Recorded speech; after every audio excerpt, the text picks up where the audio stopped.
All right, let's get to the marquee games. Ohio State at Penn State. Whiteout, Saturday night. Ohio State 3.5, 70.5 the total. Early money on the over. Buckeyes 14-1-1 road favorites, less than 7 points.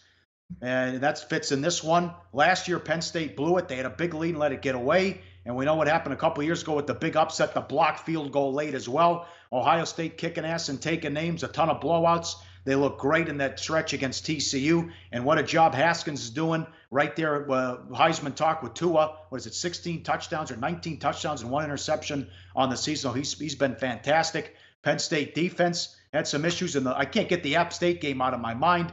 Also, good bounce back, though, against Pitt. How about what happened Friday? Gave up a ton of points to Illinois. They were actually trailing in that game before they got the money. And a bad beat there as they pulled away and dropped 60. So can McSorley move the ball at Ohio State? And do you agree with the move with the over money? Yes and yes. All right, McSorley's moved the ball against Ohio State. He did it last year. We saw Penn State, 38 in that ballgame. They lost by a point, but it wasn't that they didn't move the football. Now, a lot of it was big plays. There was some special teams shenanigans in that game for the Nittany Lions. And from a yardage standpoint, when you look at the box score a year later, you say, oh, yeah, Ohio State killed them. It was just all these fast big plays. I don't buy that. Yardage is not points, all right? And McSorley has been phenomenal. And he was phenomenal when Penn State, 2 years ago when Penn State beat Ohio State on this field in whiteout conditions like we're going to see. This is one of those spots where maybe the home field is worth a little bit more. But you talked about Urban Meyer and Ohio State and that 14-1-1 mark as road chalk, as a fairly short road chalk. This has been their role. Every role's been Penn State's role. They're 20-6. That's 20-0/6 ATS, their last 26 games.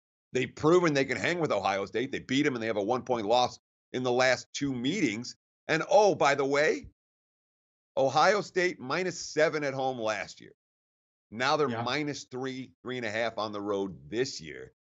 That's not a full adjustment. That's saying that the Buckeyes are a good notch or two better than they were last year, or Penn State's a notch or two worse. I'm not convinced that's the case. Ohio State's been really good. I'm in no rush to step in front of this team, but I'm in no rush to step in front of Penn State this week either, even though they will cover last week against Illinois. And the one that they had against Pitt, somewhat fraudulent, but they're making big plays. They did it against Ohio State last year. And if they do enough in this ball game, they'll cash tickets, maybe even money line tickets. Like the show? Help us keep the lights on. Please make sure to comment, share, and subscribe to all the Sportsbook Review videos. Thanks so much. Best of luck. Enjoy the game.